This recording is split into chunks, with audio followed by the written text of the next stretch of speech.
No último programa, Cristo é a nossa sabedoria. Cristo é a nossa justiça. Cristo é a nossa santidade. E Cristo é a nossa redenção. Posso ter um amém? hoje com o pastor Joseph Prince. Onde o pecado abundou, superabundou a graça. Existe esperança para a África do Sul. Existe esperança para o continente africano, para a Europa, para a Ásia e para o mundo. Quando você vê o pecado aumentando, jovens se envolvendo com o pecado, a internet cheia de pornografia, você vê essa impureza no mundo, você vê Hollywood buscando imoralidade, existe pecado aumentando. Coloque os seus olhos na graça de Deus, porque ela vai superabundar. Traz esperança para essa geração. Mas a Bíblia também diz, deveríamos pecar para que a graça superabunde. Não cite somente essa parte. Continue lendo. Diz assim, como podemos nós que morremos para o pecado viver mais nele? Se você fosse no passado cidadão americano, mas agora você é cidadão da África do Sul, você morreu como cidadão americano e agora você é sul-africano. Algumas vezes você se comporta como americano, mas você é sul-africano. Você não é mais americano.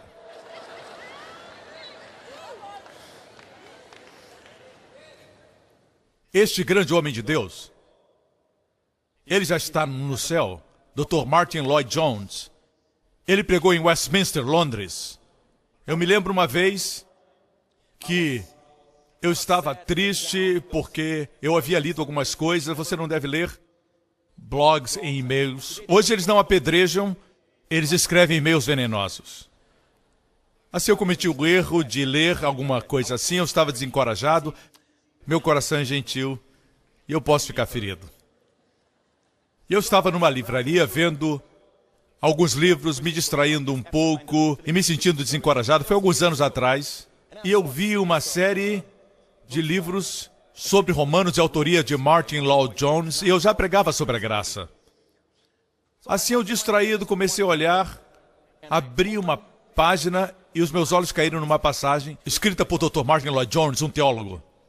E ele dizia, por que que hoje ninguém está nos acusando de pregar mais sobre o pecado que a graça abundante? Naquele tempo acusaram Paulo. Por que que ninguém nos acusa hoje das mesmas coisas que eles acusaram o apóstolo Paulo?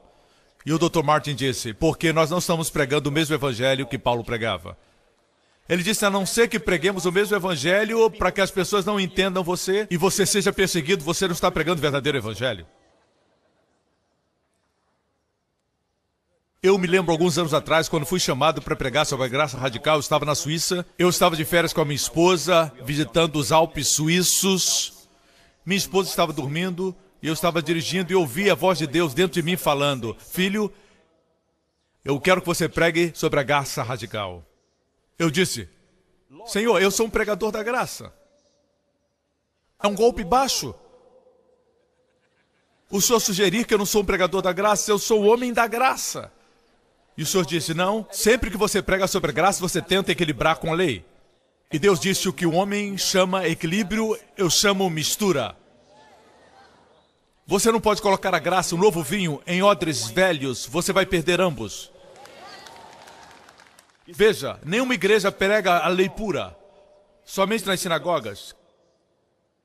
As igrejas pregam graça, até certo ponto, mas não a graça pura, graça radical, somente graça. E o Senhor disse para mim, a não ser que você pregue graça radical, vidas não serão radicalmente transformadas. Isso mudou a minha vida, mudou o meu coração. Eu voltei e comecei a pregar minha primeira mensagem sobre a graça, graça completa, pura, sem tentar equilibrar. E eu vi os resultados, como nunca antes.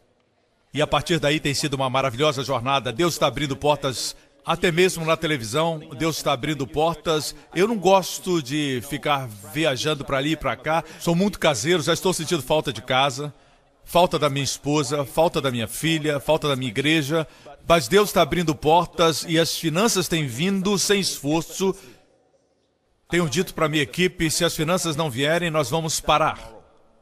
Mas Deus está abrindo portas, Deus quer que o evangelho seja pregado. Sou somente o mensageiro. Amém.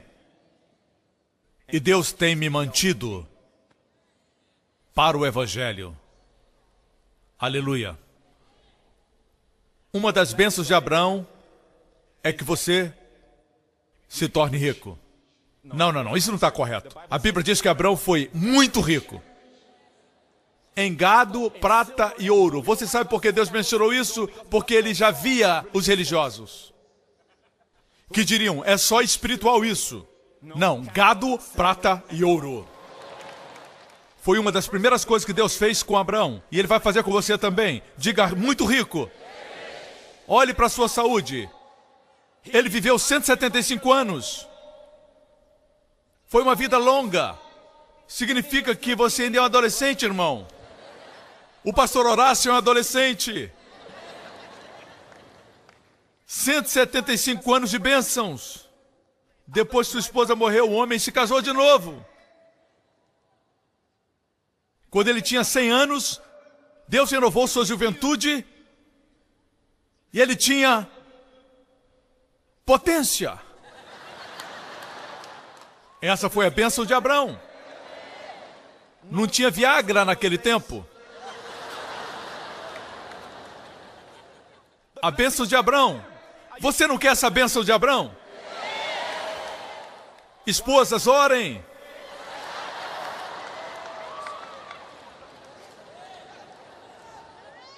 Se nós não vemos isso se manifestar na nossa vida, é porque tentamos conseguir pela lei. Anula a nossa fé. Não somente isso. Deus renovou a juventude da sua esposa Sara, na sua velhice. Que Faraó queria Sara para o seu harém. E mais tarde Abimeleque queria Sara para o seu harém. 2 reis ímpios queriam essa mulher. Ela tinha 65 anos uma vez, e na outra tinha 90 anos. E 2 reis ímpios a queriam para o seu harém. O harém deles estava cheio de mulheres bonitas. Deus fez alguma coisa fisicamente para Sara e foi sob as bênçãos de Abraão. Não foi renovação espiritual. Eram 2 reis ímpios. Eles não disseram, eu vejo a beleza espiritual de Sara. Eram olhos de homens. E ela estava sob a bênção de Abraão. Amém. Você vai ficar surpreso que na graça até as rugas desaparecem. E Deus sabe que nós precisamos. Quando você está sob a lei, você vive em estresse. Existe condenação, existe culpa, existe consciência de pecado o tempo todo. Sob a lei, profetas do Antigo Testamento traziam pecado para a sua consciência. Sob a graça, os profetas do Novo Testamento enfatizam a justiça de Deus em Cristo. Amém.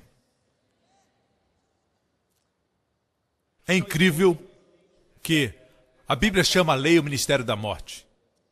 Também é incrível que os filhos de Israel, quando saíram do Egito, todo o caminho até o Monte Sinai, nenhuma pessoa morreu. Eles murmuraram. Eles reclamaram no Mar Vermelho. Deus abriu o Mar Vermelho. Do outro lado ficaram bem por 3 dias. Depois reclamaram das águas amargas de Mara. Deus adocicou as águas com a cruz, a árvore. E eles ficaram bem por alguns dias, depois reclamaram de novo. Quantos sabem que murmurar é um pecado? Veja, murmurar é um pecado. Nós categorizamos o pecado, Deus não. Certo? Assim, se reclamar é pecado, por que ninguém morreu? Eles murmuraram do Egito até o Monte Sinai. Eles reclamaram que não existia comida, e Deus deu o maná do céu. Eles reclamaram que não existia água, Deus trouxe água da rocha. Parece que cada falha deles trazia manifestação de Deus e da sua graça.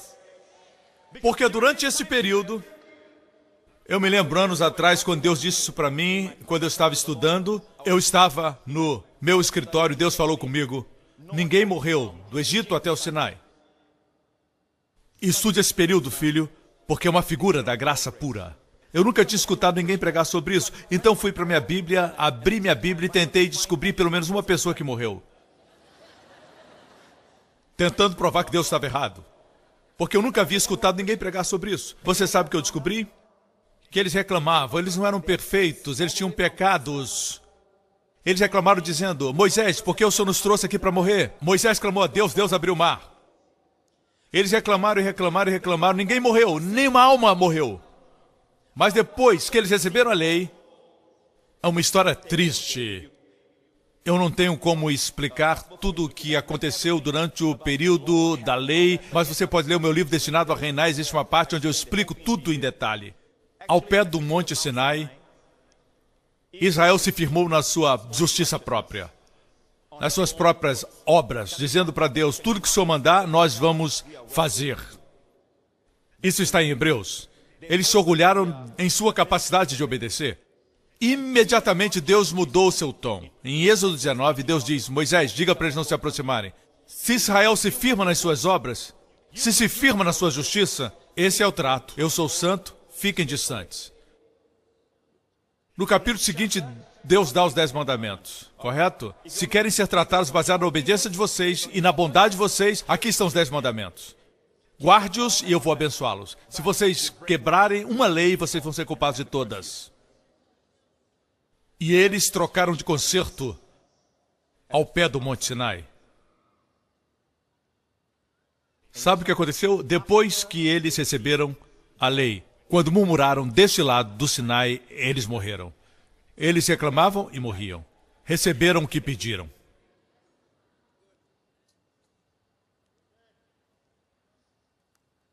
Desse lado, ninguém morria, mesmo pecado. Por quê? Porque durante esse tempo, eles estavam debaixo do concerto com Abraão, o concerto da graça. Não o concerto do Sinai, a lei. E a graça não depende da nossa bondade, mas da bondade dele. Não na nossa performance, mas na obra dele. Não na nossa bondade, mas na bondade dele. Ele os trouxe pela sua graça. Não tinha nada a ver com eles. A parte deles era serem gratos pela bondade de Deus e adorá-lo. Mas o homem quer uma participação. No céu você vai escutar, digno é o Cordeiro. E não digno é o Cordeiro e eu. Você e eu não seremos destacados. Mesmo quando recebermos coroas, nós as lançaremos aos pés de Jesus. Aquilo que eu faço como pastor, como ministro, como diácono, seja em que área você estiver servindo, como empresário, Deus dá a você a graça para trabalhar. E quando você usa essa graça, Deus galardoa você por usar essa graça que Ele te deu primeiro. Que bom Deus! Que incrível Deus! É possível que a graça seja dada e a graça seja em vão, porque você não usa a graça. Quando você usa a graça, Ele galardoa você pela graça que Ele te deu. Aleluia! Eu amo pregar sobre a graça. Amém? Em outra ocasião, quando Sara tinha 90 anos, Abimeleque a queria para o seu harém. Mais uma vez os seus olhos estavam na sua beleza, porque a sua renovação foi literal como a das águias. A Bíblia diz que Deus renovará a sua juventude como a das águias. Significa que é uma renovação literal. A águia literalmente renova a sua juventude. Pobre Abimeleque, ele pensou que Abrão fosse o irmão dela e ele trouxe Sara para o seu harém. E naquela noite, Deus viu ele num sonho. É isso que Deus disse. Você é um homem morto. Você é um homem morto. Espera aí. Ele não mentiu. Abraão mentiu. Deus veio para o homem errado. Vocês não querem me ajudar a pregar? Deus veio contra o homem que tomou a esposa do homem justo, e justo pela fé. Obviamente, ele não é justo por conduta. Ele mentiu 2 vezes a respeito da sua esposa. E eu sempre digo isso: se eu mentir a respeito da minha esposa, eu não tenho que me preocupar com o rei, porque a minha mulher vai me matar. Ela vai acabar comigo.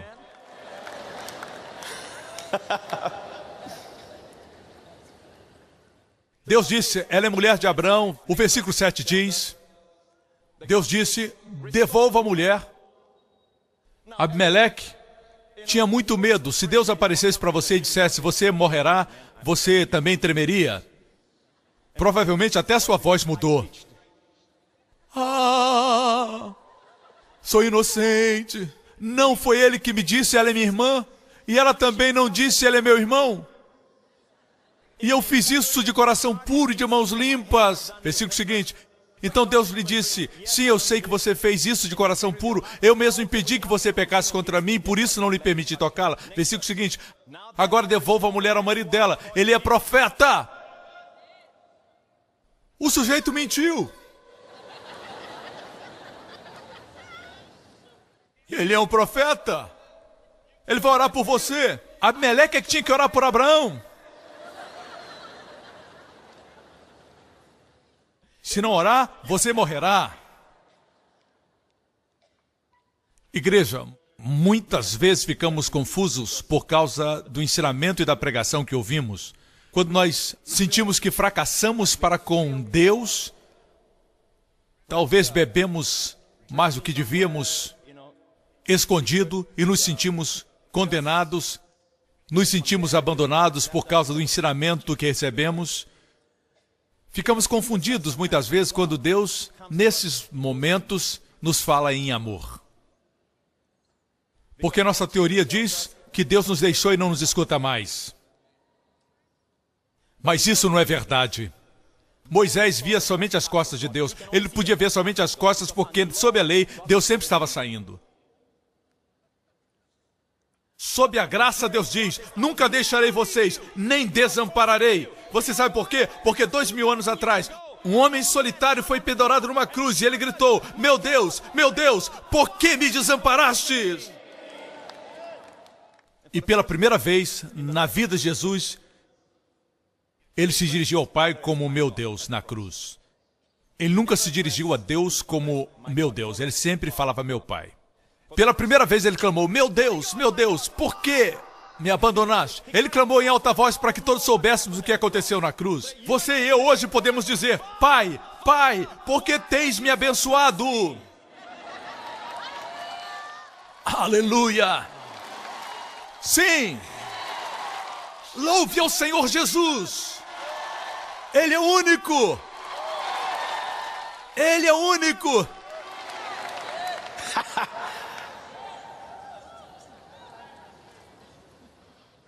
Se você quer saber se uma doutrina vem de Deus, faça essa pergunta. Isso glorifica Deus ou glorifica o homem?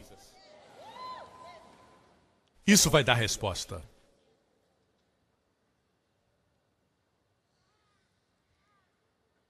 Vou concluir com essa história.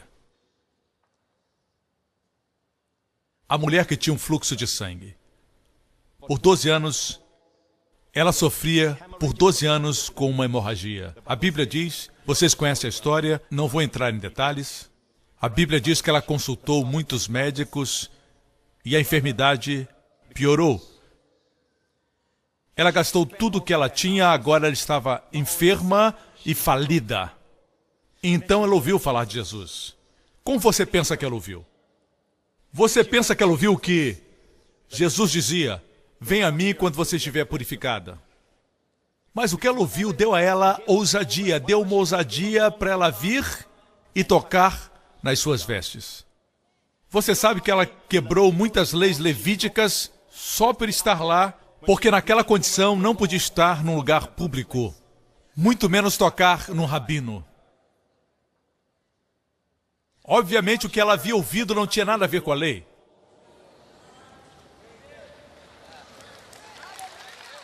Escute.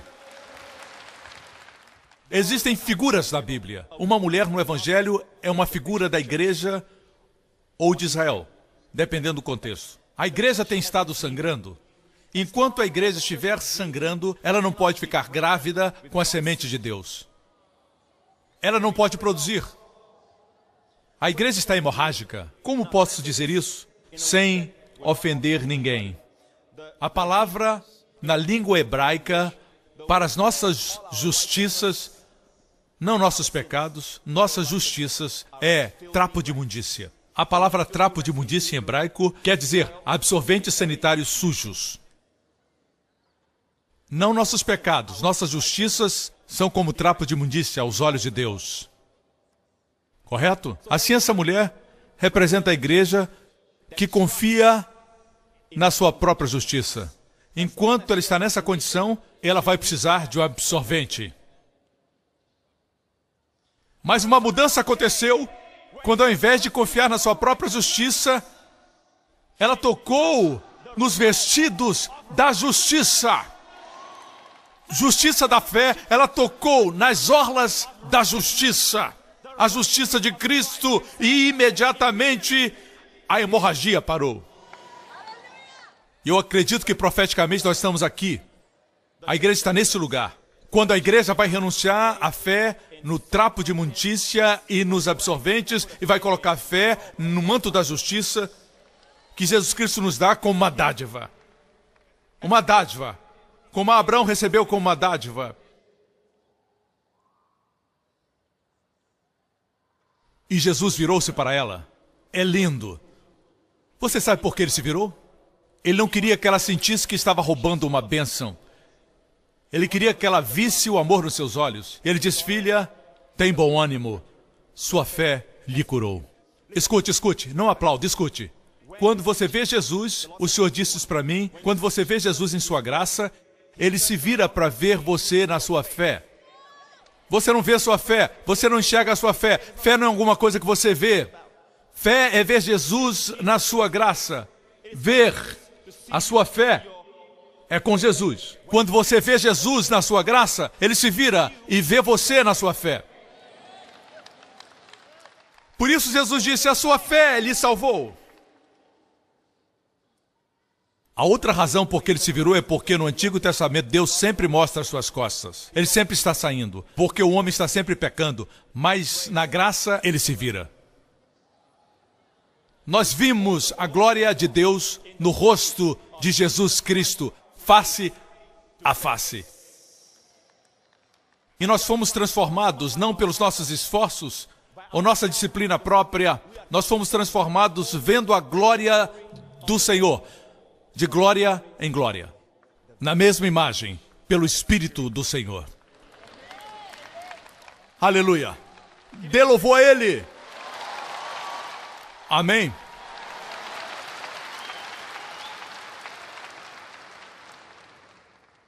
Por um momento, a pecadora e o Salvador. Por um momento, eles estavam sozinhos, no meio da multidão. Eu amo isso. Ele ignorou todos, menos ela. Veja, ele estava a caminho da ressurreição daquela menina de 12 anos que estava no leito da morte.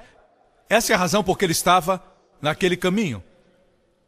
Note que, no mesmo capítulo, o número 12 é mencionado 2 vezes. Não existe nenhum detalhe insignificante na Bíblia, até números têm significados. Aquela mulher sofria por 12 anos. Aquela menina que estava morta, filha de Jairo, tinha 12 anos. Ambas representam tipos. 12 tribos de Israel, 12 discípulos. Essa mulher representa a igreja. E até que a igreja seja curada, Jesus não será capaz de tocar a próxima geração, a geração de jovens, até que a igreja renuncie à sua própria justiça. Vamos lá, irmãos, adorem a Deus. Aleluia! A próxima geração será tocada. Aleluia! Veja nossos jovens, eles não estão deixando a igreja porque eles são ruins, mas porque eles nunca ouviram o Evangelho. Bendito seja Deus, eu prego o Evangelho. Não quero insinuar que você não prega. Eu estou dizendo, vamos estudar o Evangelho mais. O que é o Evangelho? É realmente boas novas? Eu te dou esse carro, esse Lamborghini. É um presente meu. Você me paga somente $100 por mês. Isso traz confusão. É um presente, mas você tem que pagar. É isso que tem sido pregado. E é por isso que as pessoas estão confusas.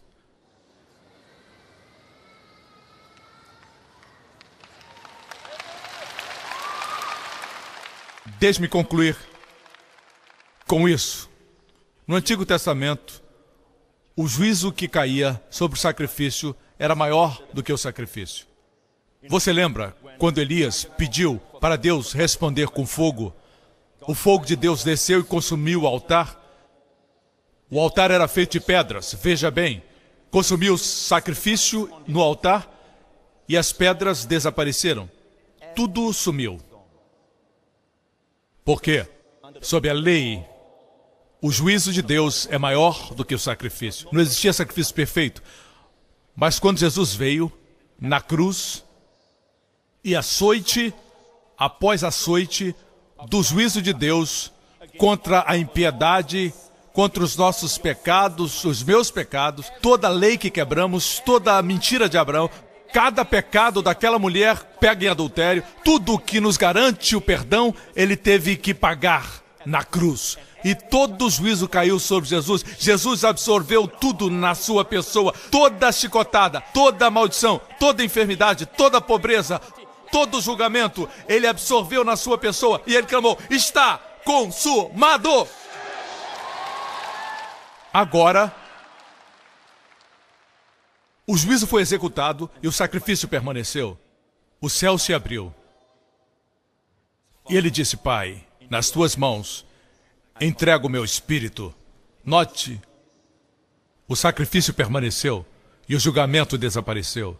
Dessa vez, sob a graça, o sacrifício é maior do que o juízo.